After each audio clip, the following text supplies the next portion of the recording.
갈 때에 멈추고 싶은 순간이 와도 머리 한 번 쓸어 넘기고 외쳐 하쿠나 마타타요 더더더 밀려와도. Assalamualaikum guys, hai semua. Hari ini Angel akan menceritakan kisah yang menarik, terutama bagi kaum muslimin dan musliman. Stay tune ya. Kalian tahu kan kisah Nabi Musa yang tongkatnya menjadi ular dan tongkat itu juga bisa membelah Laut Merah seperti CGI dalam film. Nah, dan kisah Nabi Musa disebutkan 120 kali dalam Al-Quran di beberapa surat. Dan ada salah satu surat yang hanya berfokus pada kisah Nabi Musa alaihissalam. Di dalam surat tersebut, dari 45 ayat pertama, surat ke-28 yakni surat Al-Qasas. Dalam surat Al-Qasas tersebut diceritakan dari Nabi Musa lahir hingga ia dirawat oleh istri Fir'aun, yaitu Asia. Beberapa saat sebelum Nabi Musa lahir, Fir'aun pernah bermimpi ada bara api yang datang dari Baitul Maqdis yang akan membakar negeri Mesir, kecuali rumah-rumah kaum Bani Israel. Akibat mimpi itu, Fir'aun mengumpulkan para peramal dan ahli sihir untuk menanyakan arti mimpi tersebut. Para peramal pun mengartikan mimpi tersebut bahwa akan lahir seorang bayi laki-laki dari keturunan Bani Israel yang akan membinasakan penduduk Mesir. Mendengar hal ini, raja yang kejam langsung memerintahkan tentaranya agar setiap anak laki-laki yang lahir dari Bani Israel harus dibunuh. Dan Musa lahir pada saat pemerintahan pembunuhan tersebut. Fir'aun merupakan raja dengan kekuasaan politik terbesar dalam sejarah waktu itu. Raja Fir'aun sangat kuat sehingga dia menyebut dirinya sebagai dewa dan tidak ada yang bisa membantahnya. إن فرعون علا في الأرض وجعل أهلها شيعا يستضعف طاء فتحة ألف ألف مقصورة كسرة فاء فتحة تاء مربوطة فتحة تنوين منهم يذبح أبناءهم واو فتحة ياء فتحة سين سكون تاء فتحة حاء سكون ياء نساءهم ألف كسرة نون فتحة شد هاء كان من المفسدين. Saat tahu bahwa ada perintah untuk membunuh bayi laki-laki yang baru lahir, ibu Nabi Musa pun ketakutan. Lalu ia memilih menjauh untuk mencari tempat aman dari jangkauan tentara Fir'aun. Saat itu Allah Subhanahu wa Ta'ala mengilhami Yukabat untuk menaruh Musa kecil di dalam peti lalu menghanyutkannya di sungai Nil untuk keselamatan Nabi Musa. Lalu setelah itu Nabi Musa ditemukan oleh istri Raja Fir'aun, yaitu Asia. Dia tidak tega dengan bayi mungil dan malang itu. Asia ingin merawat bayi kecil itu. Awalnya Fir'aun menolak untuk merawat bayi tersebut, namun atas bujukan dari istrinya, ia pun menyetujuinya untuk merawat bayi tersebut. Karena pada saat itu Nabi Musa masih bayi dan masih membutuhkan nutrisi ASI, maka keluarga istana mencarikan ibu susu untuk Nabi Musa. Setelah beberapa wanita didapatkan, Nabi Musa menolak susu ASI tersebut. Lalu ada salah satu wanita yang dengan sukarela ingin menyusui Musa kecil, dan Nabi Musa mau menyusu dengan wanita itu yang ternyata ibu kandungnya sendiri, yaitu Kabat. Wanita yang tersebut menjadi ibu susu tetap bagi Nabi Musa. Menurut penuturan Ibnu Abbas kepada Sa'id Ibnu Jabir, sebagaimana dikutip Ibnu Katsir dalam tafsirnya, ibu Nabi Musa tidak bersedia tinggal di dalam istana karena ia harus merawat anaknya yang masih kecil, yaitu Harun, yang pada saat itu masih berumur 1 tahun. Jadi ibu Nabi Musa meyakinkan Asia untuk menyusui Musa kecil di rumah Yukabat sendiri, karena ia tidak bisa meninggalkan anaknya yang berumur 1 tahun tersebut. Akhirnya Asia setuju karena tidak ada pilihan lain dan bayi itu membutuhkan nutrisi. Hari itu juga Yukabat berhasil membawa Musa kembali ke rumah. Nabi Musa tinggal bersama ibu kandungnya hingga usia 2 tahun. Ia pun tumbuh dengan segala kebaikan akhlaknya yang bertolak belakang dengan Fir'aun.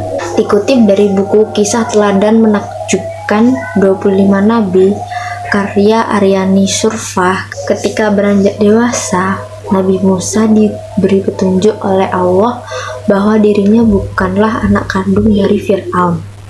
Selain itu, ia diberikan mukjizat ilmu, pengetahuan dan pangkat kenabian serta kitab Taurat guna menaklukkan Fir'aun. Nabi Musa memutuskan untuk meninggalkan istana karena mendapat kabar bahwa Fir'aun akan berencana buruk terhadapnya. Nabi Musa pergi tanpa tahu arah tujuan dengan diliputi rasa cemas dan khawatir akan kejaran dari tentara Fir'aun. Tanpa ia sadari, ia berjalan ke arah Madian dan bertemu dengan 2 putri Nabi Syuaib. Saat Nabi Musa beristirahat, 2 gadis tersebut tengah mengambil air untuk hewan ternaknya. Nabi Musa memutuskan untuk membantu 2 gadis tersebut. Setelah itu mereka mengundang Nabi Musa untuk berkunjung ke rumahnya. Setelah sampai, ia baru mengetahui bahwa 2 gadis tersebut adalah putri dari Nabi Syuaib. Setelah dijamu dengan hormat, Nabi Musa menceritakan apa yang terjadi pada dirinya. Maka Nabi Syuaib berkata, "Janganlah kamu takut, sesungguhnya engkau telah lepas dari kaum zalim." Lalu Nabi Syuaib menawarkan kepada Nabi Musa untuk menikahi salah satu putrinya. Tawaran tersebut diterima oleh Nabi Musa dan ia menikah dengan salah satu putri Nabi Syuaib yang bernama Safurah. Setelah mendapat izin dari mertuanya, Nabi Musa didampingi istrinya berangkat menuju Mesir. Ia mendapat wahyu dari Allah, di mana peristiwa ini dikisahkan dalam surah Al-Qasas ayat 29-32. Menurut beberapa riwayat, tempat turunnya wahyu Nabi Musa adalah di sebuah bukit yang bernama Tursina. Ketika sampai di Mesir, Nabi Musa mengajak Fir'aun untuk kembali ke jalan yang benar dengan menunjukkan mukjizat Allah, yaitu mengubah tongkatnya menjadi ular. Melihat hal tersebut, Fir'aun marah, murka, dan ia memanggil seluruh ahli sihir agar bertanding dengan Nabi Musa. Dan tentu saja kemenangan ada di pihak Nabi Musa. Para ahli tukang sihir yang Fir'aun panggil mengakui mukjizat dari Nabi Musa. Begitu pula istri dari Fir'aun, yaitu Asia, yang ikut beriman kepada Nabi Musa. Hal ini membuat Fir'aun kesal dan ia akhirnya menghukum mati semua ahli sihir yang dia punya dan menyiksa istrinya sendiri hingga meninggal. Karena kejadian yang tongkat berubah menjadi ular, akhirnya Nabi dan pengikut Nabi Musa dikejar oleh ribuan tentara Fir'aun.